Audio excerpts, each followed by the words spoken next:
राम नाम सत्य है। जो मनुष्य इस कथा को सुनेगा वह कभी प्रेत योनि को प्राप्त नहीं होगा। एक संत महात्मा श्यामदास जी रात्रि के समय श्री राम नाम का जाप करते हुए अपनी मस्ती में चले जा रहे थे। जाप करते हुए वे एक गहन जंगल से गुजर रहे थे।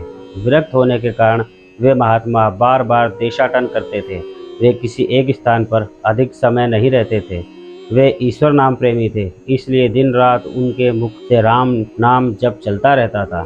स्वयं राम नाम का जाप करते तथा औरों को भी उसी मार्ग पर चलाते। श्यामदास जी घने जंगल में मार्ग भूल गए थे, पर अपनी मस्ती में चले जा रहे थे कि जहाँ राम ले चले वहाँ दूर अंधेरे के बीच में बहुत सी दीपमालाएं प्रकाशित थी। महात्मा जी उसी दिशा की ओर चलने लगे। निकट आते ही देखा कि वट वृक्ष के पास अनेक प्रकार के वाद्य यंत्र बज रहे हैं। नाच गान और शराब की महफिल जमी है।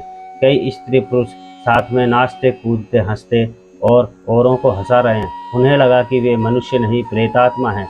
श्यामदास जी को देखकर एक प्रेत ने अपने हाथ दिखाते हुए कहा, हे मनुष्य, हमारे राजा तुझे बुलाते हैं, चल।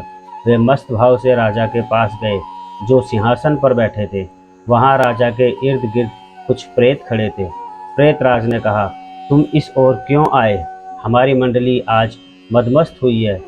इस बात का आपने विचार नहीं किया? तुम्हें मृत्यु का डर नहीं है? अट्टहास करते हुए महात्मा श्यामदास जी बोले, मृत्यु का डर? और मुझे? राजन, जिसे जीने का मोह हो उसे मृत्यु का डर होता है। हम साधु लोग तो मृत्यु को आनंद का विषय मानते हैं। यह तो देह परिवर्तन है, जो प्रारब्ध कर्म के बिना किसी से हो नहीं सकता। प्रेतराज, तुम जानते हो हम कौन हैं? महात्मा जी, मैं अनुमान लगाता हूँ कि आप प्रेतात्मा हो। प्रेतराज, तुम जानते हो लोग समाज हमारे नाम से कांपते हैं। महात्मा जी प्रेतराज से, मुझे इंसान समझने की गलती मत करना। हम जिंदा दिखते हुए भी जीने की इच्छा से रहित हैं, मृत तुल्य हैं। अगर जिंदा मानो तो भी आप हमें मार नहीं सकते। जीवन मरण कर्माधीन है। मैं एक प्रश्न पूछ सकता हूँ? महात्मा की निर्भयता देखकर आश्चर्य हुआ कि प्रेत का नाम सुनते ही मर जाने वाले मनुष्य में एक ऐसी निर्भयता से बात कर रहा है। वास्तव में ऐसे मनुष्य से बात करने में कोई अचरज नहीं। प्रेतराज बोला, क्या प्रश्न है? महात्मा जी प्रेतराज से, आज यहाँ आनंद उत्सव क्यों मनाया जा रहा है? प्रेतराज, मेरी इकलौती कन्या योग्य पति न मिलने के कारण अब तक कुंवारी है, लेकिन अब उसे जमाई मिलने की संभावना है। कल उसकी शादी है, इसलिए यह उत्सव मनाया जा रहा है। महात्मा हंसते हुए, प्रेतराज, जमाई कहाँ है? मैं उसे देखना चाहता हूँ। प्रेतराज, जीवन की इच्छा के मोह का त्याग करने वाले महात्मा, अभी तो वह हमारे पद प्रेत योनि को प्राप्त नहीं हुआ है। वह इस जंगल के किनारे एक गांव के श्रीमंत धनवान का पुत्र है। महादुराचारी होने के कारण वह भयंकर रोग से पीड़ित है। कल सवेरे से पहले उसकी मृत्यु हो जाएगी, फिर उसकी शादी मेरी कन्या से होगी। इसलिए हम रात भर गीत नृत्य और मद्यपान करके हम आनंद उत्सव मना रहे हैं। श्यामदास जी वहाँ से विदा होकर श्री राम नाम का जप करते हुए जंगल के किनारे के गांव में पहुँचे। उस समय सुबह हो गई थी।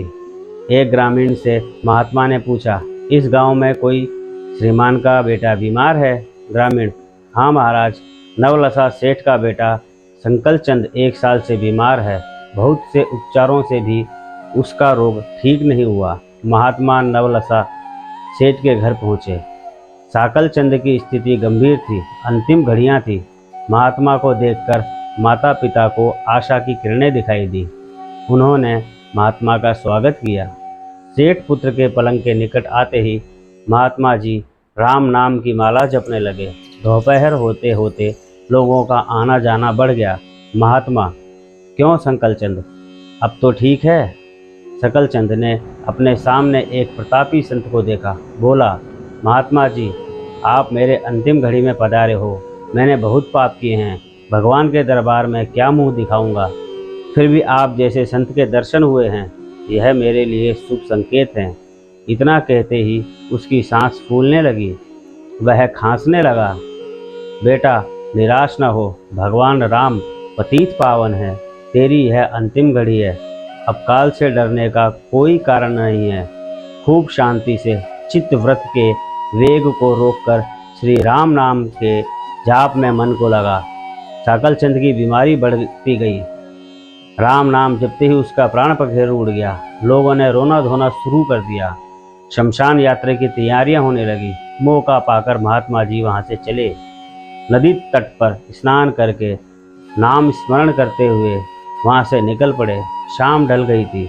फिर वे मध्य रात्रि के समय जंगल में उसी वट वृक्ष के पास पहुंचे जहां प्रेत समाज उपस्थित था। प्रेतराज सिंहासन पर निराशा बैठे थे। आज गीत, नृत्य, हास्य कुछ भी नहीं था। चारों ओर करुण आक्रंद हो रहा था। सब प्रेत रो रहे थे। महात्मा ने पूछा, प्रेतराज, कल तो यहाँ आनंदोत्सव था, आज शोक समुद्र लहरा रहा है, क्या कुछ अहित हुआ? प्रेतराज, हाँ भाई, इसलिए तो रो रहे हैं, हमारा सत्यानाश हो गया। मेरी बेटी की आज शादी होने वाली थी, अब वह कुंवारी रह जाएगी। महात्मा प्रेतराज से, आपका जमाई तो आज मर गया, फिर बेटी कुंवारी क्यों रही? प्रेतराज ने चिढ़कर कहा, तेरे पाप से। मैं ही मूर्ख हूँ कि मैंने कल तुझे सब कुछ बता दिया, तूने हमारा सत्यानाश कर दिया। महात्मा ने नम्र भाव से कहा, मैंने आपका अहित किया, यह मुझे समझ नहीं आता, क्षमा करें। मुझे मेरी भूल बताओगे तो मैं फिर नहीं करूँगा। प्रेतराज ने जलते हृदय से कहा, यहाँ से जाते ही तूने मृत्यु वाले को राम नाम स्मरण करने का मार्ग बताया और अंत समय भी राम नाम कहलवाया। इसी कारण वह हमारे पद प्रेत योनि को प्राप्त नहीं हुआ और उसका उद्धार हो गया और मेरी बेटी कुंवारी रह गई। महात्मा जी, क्या बस एक बार राम नाम जप लेने से क्या कोई प्रेत योनि से छूट सकता है? आप सच कह रहे हो? प्रेतराज, हाँ भाई, जो मनुष्य राम नाम जप करता है उसे राम नाम जप के प्रताप से कभी हमारी योनि प्राप्त नहीं होती। भगवान राम नाम जप में नरकद्राणी शक्तियाँ हैं।